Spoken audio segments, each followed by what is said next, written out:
नमस्ते स्टूडेंट्स। तो आज जो टॉपिक हम पढ़ने वाले हैं वो है हिंदी व्याकरण का कारक। तो देखते हैं कि कारक क्या होता है, इसके कितने भेद हैं, उनका कैसे हम प्रयोग करते हैं, उस सब के बारे में। ठीक है, कारक को समझने के लिए पहले आइए जरा इन वाक्यों को पढ़ते हैं और देखते हैं कि हमें कितना समझ में आता है। पहला वाक्य है तुम खाना खाया। दूसरा, पेड़ पत्ता गिरा। तीसरा है गाड़ी पेट्रोल है। चौथा, वह रमेश माँ है। पांचवा, मैं बाजार फल और सब्जी लाई। क्या आपको कोई भी इसका अर्थ समझ में आ रहा है प्रॉपरली कि क्या कहा जा रहा है इन वाक्यों में? कुछ गायब है ना, कुछ मिसिंग पार्ट है यहाँ पर कारक में। जब हम बोलते हैं वाक्य तो हम कुछ शब्दों का प्रयोग करते हैं जो बहुत बड़े बड़े शब्द नहीं होते, लेकिन उनसे हमें वाक्य को सही से समझने में मदद मिलती है कि वाक्य में क्या भाव है, कि कौन किससे क्या कहना चाह रहा है। उन्हीं को हम कारक कहते हैं। अगर हम एक बहुत ही साधारण भाषा में समझें तो जो शब्द मैंने यहाँ पर नहीं दिए हैं वही कारक के अंतर्गत आते हैं। जो वाक्य हमने पहले अभी पढ़े उनमें जो गायब था, जो शब्द वहां पे गायब थे, वो यहाँ पर मैंने लिखे हैं और उनको हाईलाइट भी किया है। तो आप देखिए, फिर से पढ़िए इन वाक्यों को। तुमने खाना खाया, पेड़ से पत्ता गिरा, गाड़ी में पेट्रोल है, वह रमेश की माँ है, मैं बाजार से फल और सब्जी लाई। तो अभी आप देखिए, ये जो ने, से, में, की, ये जो भी शब्द हमने प्रयोग में लिए यहाँ पर, ये बहुत छोटे शब्द हैं, लेकिन इनके होने से वाक्य को एक ठीक प्रकार से अर्थ मिलता है। हम अच्छे से समझ पाते हैं कि सामने वाला आपसे क्या कहना चाह रहा है, या आप अपनी बात को स्पष्ट रूप से बोल सकते हैं। इन शब्दों को ही हम कारक कहते हैं। अब हम देखते हैं कि कारक की परिभाषा क्या होती है। संज्ञा या सर्वनाम के जिस रूप से उसका संबंध वाक्य की क्रिया से जाना जाए उसे कारक कहते हैं। तो देखिए, संज्ञा आपको पता है, किसी व्यक्ति, वस्तु, स्थान, भाव आदि के नाम को हम संज्ञा कहते हैं। और सर्वनाम, जो संज्ञा के स्थान पर शब्द हम प्रयोग में लेते हैं। उनका संबंध मतलब उनका रिलेशन वाक्य की क्रिया, मतलब वाक्य में क्या काम हो रहा है उसके साथ में सब बताने के लिए जो शब्द प्रयोग में होते हैं वो कारक कहलाते हैं। कारक को प्रकट करने के लिए जिन चिन्हों का प्रयोग किया जाता है उसे कारक की विभक्तियां या परिसर्ग कहते हैं। अब इसका क्या मतलब है? कारक को प्रकट करने के लिए, जैसे अभी जो चिन्ह थे ना, ने, में, को, ये सब चिन्ह कहलाते हैं, कारक के चिन्ह। और इनके पहले जो भी संज्ञा आती है वो कर्ता कारक या कर्म कारक, जैसे अभी हम आगे पढ़ेंगे उनके भेद वहां पर हम देखेंगे। लेकिन ये जो ने, में, को, जो थे ना छोटे छोटे से जो शब्द, इनको हम कहते हैं चिन्ह, विभक्ति या परिसर्ग। बाद में लगने वाले संज्ञा या सर्वनाम का संबंध वाक्य की क्रिया से बताने वाले ये चिन्ह, ये होते विभक्ति। देखिए, जब ये कारक हमने अभी परिभाषा पढ़ी तो अब हम इसको और अच्छे से समझने की कोशिश करते हैं उदाहरण के माध्यम से। तो देखिए, पहला उदाहरण है तुमने खाना खाया। अब यहाँ पर ये जो तुम है, तुम क्या है? संज्ञा या सर्वनाम? ये है सर्वनाम, ठीक है। और खाना, खाना खाना एक क्रिया है, ठीक है। तो संज्ञा का संबंध क्रिया के साथ में बता रहा है तुम, और यहाँ पे जो चिन्ह प्रयोग में हुआ वो है ने, तो ये एक कारक है। ऐसे ही पेड़ से पत्ता गिरा। अभी पेड़ क्या है? पेड़ भी एक संज्ञा है, जातिवाचक संज्ञा। इसी तरीके से पत्ता, ठीक है, पत्ता भी एक जातिवाचक संज्ञा है। और गिरना, गिरना क्या है? क्रिया। तो पेड़ से क्या गिरा? पत्ता गिरा। अब इनको दोनों को जोड़ कौन रहा है? पेड़ और पत्ता को कौन जोड़ रहा है? से। तो से यहाँ पर चिन्ह है कारक का, ठीक है। ये एक समझाने के लिए कि किस प्रकार से संज्ञा का संज्ञा से, या संज्ञा या सर्वनाम के जिस रूप से जो परिभाषा है, ये संज्ञा या सर्वनाम के जिस रूप से उसका संबंध वाक्य की क्रिया से जाना जाए। क्रिया मतलब होता है जैसे खाना, गिरना, चलना, पढ़ना, जो भी इस तरीके के शब्द होते हैं वो क्रिया कहलाते हैं। तो इनका संबंध हम देख सकते हैं कि यहाँ पर दिख रहा है, ठीक है। और हम इसको अच्छे से समझेंगे एक एक कारक के भेद के साथ में। हिंदी में कारक का ज्ञान कराने के लिए, मतलब कारक कैसे कि जो भी संज्ञा या सर्वनाम है उसके बारे में बताने के लिए कि हमें पता पड़े कि कौन सा कारक है, उसके लिए उनके साथ में कुछ चिन्हों का प्रयोग होता है। उनको हम कहते हैं विभक्ति चिन्ह या परसर्ग चिन्ह, ठीक है। और प्रत्यय भी हम उनको बोलते हैं क्योंकि वो पीछे की तरफ लगते हैं। तो हमें ये समझ में आए कि ये कौन सा कारक है। जैसे कि अभी हमने पढ़ा संज्ञा सर्वनाम, इनके साथ में कोई ना कोई एक चिन्ह जुड़ा होता है और उनको ही हम कारक के चिन्ह कहते हैं। उनके आधार पर हम कारक की पहचान कर सकते हैं कि ये कौन सा कारक है। कारक के 8 भेद होते हैं। कारक को अच्छे से समझने के लिए उसको 8 भेदों में बांटा गया। उनके नाम और उनके साथ में कौन से चिन्ह प्रयोग में होते हैं उसकी ये तालिका यहाँ पे सूची के रूप में मैंने यहाँ पे दी है, ये तालिका। तो इसमें यहाँ पे आप देख सकते हैं कि इनके नाम है। जैसे कर्ता, इसका चिन्ह क्या है? ने, कर्ता ने। कर्म, कर्म कारक का चिन्ह है को। करण का चिन्ह है से। संप्रदान के लिए। अपादान, इसका भी चिन्ह से होता है, जैसे कि करण कारक का चिन्ह है, लेकिन इसका अलग होने का अर्थ यहाँ पर होता है। किस तरीके से पूरा हम अच्छे से विस्तार से पढ़ेंगे। संबंध, इसके चिन्ह है काकी के, रारी रे, इस तरीके से होते हैं। अधिकरण में पर, अधिकरण का में पर। ऐसे ही संबोधन हे, अरे, हो आदि होते हैं इस तरीके से। ये सारे कारक को आप अच्छे से याद करना हो तो आप इस तरीके से कर्ता ने, कर्म को, करण से, संप्रदान के लिए, अपादान से, संबंध का के, की, रा, रे, री, ना, ने, नी, अधिकरण में पर, संबोधन हे, अरे, हो। तो इस तरीके से अगर आप इस तालिका को याद कर लेते हैं तो आपको काफी मदद मिलती है कारक को पहचानने में, क्योंकि उसके चिन्हों के माध्यम से उसको पहचाना जा सकता है अच्छे से। ठीक है। और अब हम इसको आगे विस्तार से पढ़ते हैं कि एक एक कारक में क्या, उसको क्या कहते हैं, उसकी परिभाषा क्या है, उसको हम कैसे समझ सकते हैं। ठीक है। कर्ता कारक, जैसा कि हमने पढ़ा कारक का पहला भेद।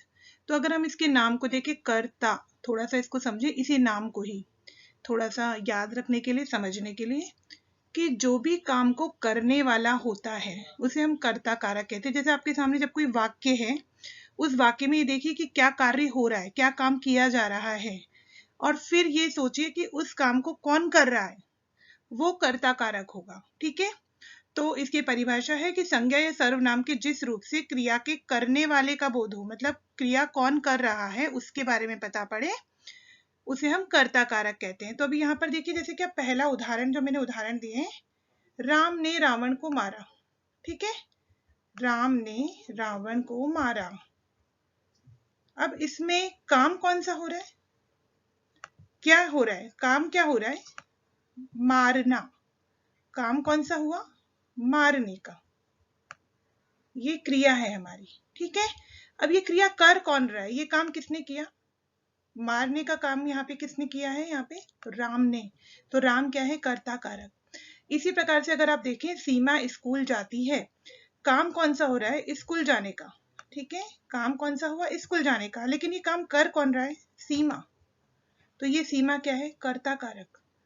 ऐसे ही अध्यापक ने विद्यार्थियों को पढ़ाया। अभी कार्य क्या हो रहा है इस वाक्य में, आपको क्या पता पड़ रहा है? पढ़ाना। कार्य जो है वो पढ़ाने का है, लेकिन वो पढ़ाने का काम कर कौन रहा है? पढ़ाने का काम किसने किया? अध्यापक ने। तो ये अध्यापक जो है वो कर्ता कारक है। ठीक है।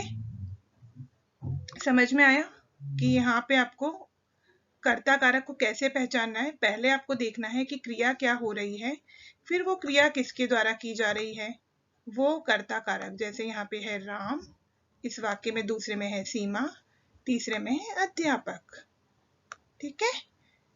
हाँ। तो अभी हम इसके बाद अगर इसकी परिभाषा देखें, यहाँ पे जो मैंने मुख्य बातें लिखी हैं कि इसने चिन्ह, इस ने चिन्ह का प्रयोग, जो ये जो ने चिन्ह यहाँ पर आपको दिख रहा है, इसका प्रयोग कहाँ कहाँ पर नहीं होता? वर्तमान काल में और भविष्य काल में नहीं होता। ठीक है।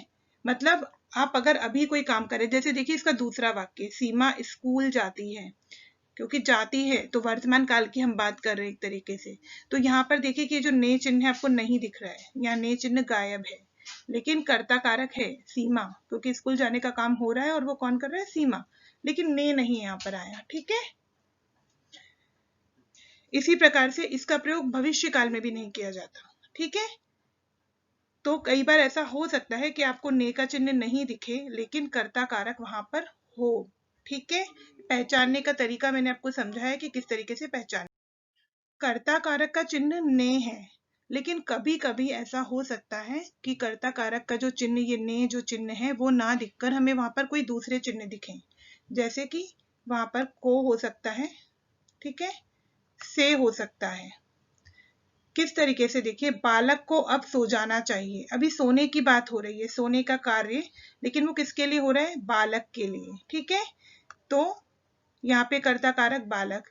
इसी तरीके से बीमार से चला नहीं जा रहा, अभी किससे कार्य नहीं हो पा रहा है? एक तरीके से नहीं चलने का जो कार्य है वो कौन नहीं कर पा रहा है? बीमार। तो बीमार क्या हुआ? कर्ता कारक हुआ। ठीक है, तो इस तरीके से आपको ये, इसकी जो ट्रिक है वो मुख्य रूप से ये ध्यान में रखनी है कि कार्य कौन कर रहा है, वो कर्ता कारक होगा। चिन्ह हो सकता है कभी कभी अलग मिले या नहीं मिले, ऐसा संभव है। कर्ता कारक को पहचानने के लिए आपका जो कार्य है वो क्या है कि आपको एक प्रश्न पूछना है कि कौन है जो कार्य को कर रहा है, काम किसके द्वारा किया जा रहा है। उसका जो भी उत्तर आपको मिलता है वो कर्ता कारक होगा। ठीक है, कारक का दूसरा भेद है कर्म कारक, जिसका चिन्ह है को। अब यहाँ पे इसकी परिभाषा क्या है कि कर्ता द्वारा संपादित क्रिया का फल जिस पर पड़ता है उसे कर्म कारक कहते हैं। इसको थोड़ा विभक्त कर करके पढ़ते हैं। कर्ता द्वारा मतलब जिसने भी काम किया है, जो भी कार्य वो कर रहा है, उसका फल मतलब उसका इम्पैक्ट, उसका इफेक्ट किसके ऊपर पड़ रहा है, उसे हम कर्म कारक कहते हैं। मतलब कर्ता ने जो काम किया उसका रिजल्ट किसके ऊपर हमें दिखेगा, वो कहलाएगा कर्ता कारक। ठीक है, जैसे आप उदाहरण देखिए, पहला है सीमा ने गीता को पढ़ाया। अभी कार्य क्या हो रहा है यहाँ पर? पढ़ाने का। ठीक है, कार्य क्या हो रहा है? पढ़ाने का, ये हो रहा है कार्य। ये कार्य कर कौन रहा है? सीमा। तो सीमा तो कर्ता कारक है, लेकिन वो जो पढ़ा रही है उसका रिजल्ट किसको मिल रहा है? गीता। कर्ता जो भी काम कर रहा है उसका इम्पैक्ट किस पे आ रहा है? गीता। तो गीता होगा कर्म कारक। इसी प्रकार से मैंने पत्र लिखा। अभी लिखना, यहाँ पे कार्य क्या हो रहा है? लिखना। और कौन लिख रहा है? मैंने, मतलब मैं क्या लिख रही हूँ, मेरा लिखने का जो परिणाम है वो किस कहाँ पे आ रहा है? पत्र। तो ये होगा कर्म कारक। ठीक है, तीसरा भेद है करण कारक। करण का कारक का विभक्ति चिन्ह है से। देखिए, हम जब भी कोई काम करते हैं तो कई बार हम कुछ औजारों की, कुछ चीजों की मदद लेते हैं, उनकी मदद से हम कार्य को करते हैं। तो कर्ता कारक जो भी आपका सामने वाक्य है उसमें आप ये देखिए कि वो कार्य, जो भी क्रिया हो रही है, वो किसकी हेल्प से हो रही है, किसकी मदद से हो रही है, किस साधन, किस इंस्ट्रूमेंट का प्रयोग किया जा रहा है, उसको हम कहते हैं करण कारक। ठीक है, तो कर्ता द्वारा कार्य करने के लिए जिस साधन का प्रयोग किया जाता है उसे करण कारक कहते हैं। जैसे आप देखिए इसका पहला उदाहरण, राम ने रावण को धनुष बाण से मारा। क्रिया हमारी क्या है? मारा। ये कार्य किया किसने? राम ने। ठीक है, तो राम तो कर्ता कारक, मारने का इम्पैक्ट किस पर आया? रावण पर, ये कर्म कारक। लेकिन राम ने ये जो कार्य किया मारने का, वो किसकी मदद से किया? धनुष बाण। ये है हमारा करण कारक। जरूरी नहीं है हर वाक्य में सारे कारक हो, कभी कभी कोई कारक नहीं भी होता है, लेकिन हमें ये ढूंढना है कि वो जो क्रिया हुई, मारने का जो काम हुआ, राम ने जो कार्य किया, वो किसकी मदद से किया, कौन से साधन की मदद से किया? तो धनुष बाण है यहाँ पर। तो धनुष बाण कर्ता कारक के द्वारा किया गया कार्य है, वो धनुष बाण की मदद से हो रहा है, ये करण कारक है। ऐसे दूसरा उदाहरण देखिए, बच्चे गेंद खेल रहे हैं। तो क्रिया हमारी क्या बनी? खेलना, खेल रहे हैं। ठीक है, कौन खेल रहा है? बच्चे। तो बच्चे तो हुआ कर्ता कारक। वो किससे खेल रहे हैं? गेंद से। तो गेंद क्या कहलाएगा? करण कारक। ठीक है, खेलने का कार्य वो किसकी मदद से कर रहे हैं? गेंद की मदद से कर रहे हैं। तो ये हमारा कहलाता है करण कारक। ठीक है, समझ में आया है कि नहीं? आपको यहाँ ये ध्यान देना है कि कर्ता कारक जो कार्य कर रहा है वो किस चीज की मदद से कर रहा है, वो करण कारक कहलाता है। चौथा कारक है संप्रदान कारक, इसका चिन्ह है के लिए। ठीक है, तो कर्ता द्वारा कार्य जिसके लिए किया जाता है, जिसे वो कुछ देता है, मतलब कर्ता जो है अगर वो किसी को कुछ दे रहा है, कोई उपहार दे रहा है, कोई चीज दे रहा है जिसके लिए उसने वो कार्य किया, वो कहलाता है संप्रदान कारक। इसका चिन्ह आप देख सकते हैं यहाँ पे, के लिए। अभी पहला उदाहरण देखिए, गरीबों के लिए खाना दो, ठीक है, गरीबों के लिए आपको चिन्ह दिख रहा है, तो इसके पहले गरीबों, तो गरीबों को कुछ देने की बात हो रही है, खाना देने की बात हो रही है, तो ये कहलाएगा संप्रदान कारक।